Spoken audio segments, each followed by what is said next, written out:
Good morning. These are the two most important charts in the supply chains for advanced applications in manufacturing for the defense industry, energy, robotics, aviation, medical equipment, transportation, all the expensive stuff, in other words, because all those industries are heavily dependent on magnets and rare earth metals are needed to build those magnets. First up is the supply chain for the magnets. 70% of the rare earth mining is China. 87% of the separating and processing is China. 91% of the refining is China. And 94% of the magnet production is China. The next one shows the problem of doing all that ourselves. This is the production of those rare earth minerals by country. That big blue thing on all of those is China. China's over 80% for all of them. Green is the United States, and it shows up on only one of them for neodymium. We are years away, decades away, from building a domestic industry for rare earth mining and processing and refining, and then the manufacturing of all these magnets. So it all needs to run through China, and China's government has made the export of these minerals and the magnets a lot more difficult. China has tight export restrictions on 7 of these rare earths and the magnets, which are crucial for energy, robotics, and in defense. China has approved some exports for Europe, but only at a very slow pace. And unless there are big changes there fast, there will be significant damage to European manufacturing, according to experts there. Some producers in China are taking orders from customers, but that doesn't mean that the orders are being filled and shipped out, and the orders are piling up fast now. China's new export restrictions are not easy to meet. First, companies need to prove that the shipments will not later be sent on to the United States, which would violate the licensing agreements. And it's hard to prove that. The other restriction is that companies need to guarantee that the imports will never find their way to military applications. Elon Musk and Tesla are trying to figure out how to do all that.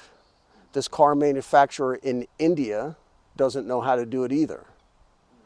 Chengdu Galaxy is a major producer and exporter of magnets until recently, and exports for non-military applications might still be allowed.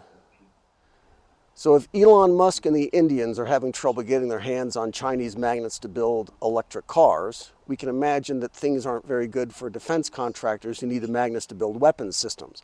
Lockheed builds the F-35 Lightning, and each one of those needs 920 pounds, over 400 kilograms of rare earths. The company says that they have enough of these materials for the rest of this year, which is almost half over. And Lockheed believes that U.S. authorities will give priority to Lockheed to source those metals and magnets, given how important they are to Lockheed and how important Lockheed is to the Pentagon. And it's good to have friends in Washington who might give Lockheed first dibs on neodymium, but for everything else, you need to have friends in China. And if you're building stealth bombers and hypersonic missiles, you don't have any friends in China. So alarm bells are going off across the world, and magnets buyers have tough decisions to make. The Indian automakers, for example, are considering a move down the supply chain, simply buying the whole electric motor from Chinese suppliers. Any other option will cost a lot of money and time.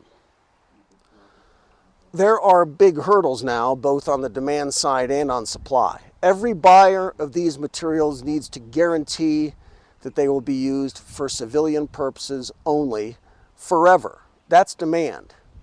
And any Chinese company that exports these materials needs permission, first from regulators at China's Commerce Ministry, and all the parties to the sale are guided by these new policies here. It's a special campaign to combat smuggling and exports of strategic minerals.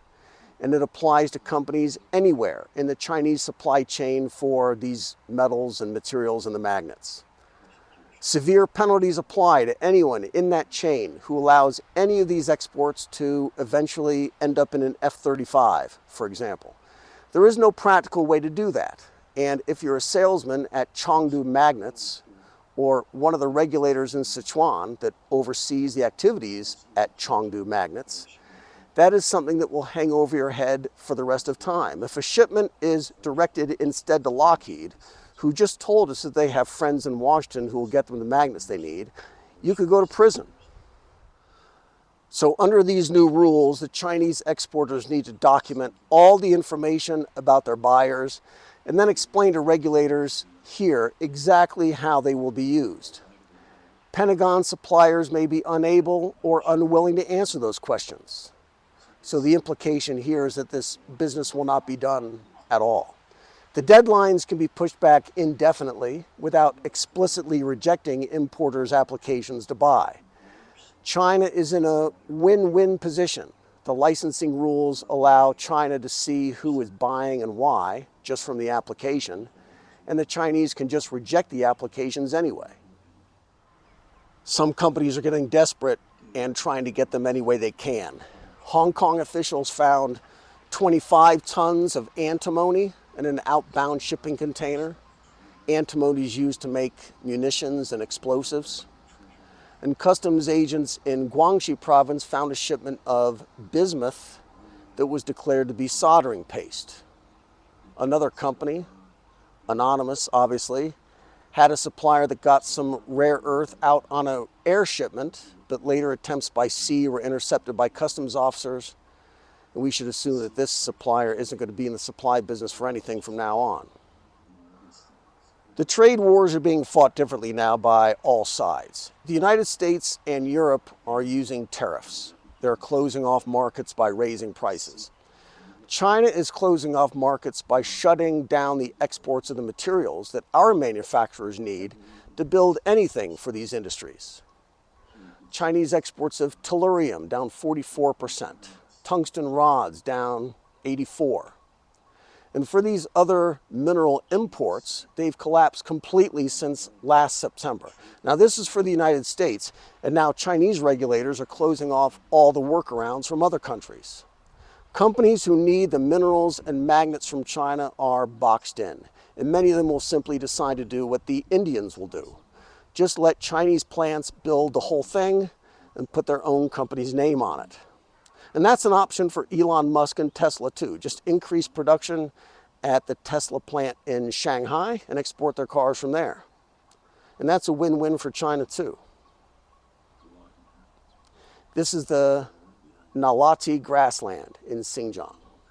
Be good.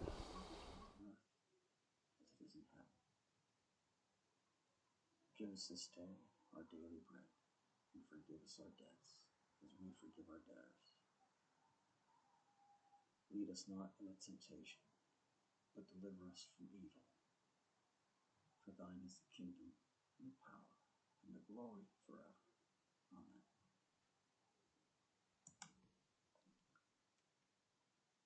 Father, thank you for this precious brother who has come. Thank you for making him a man of integrity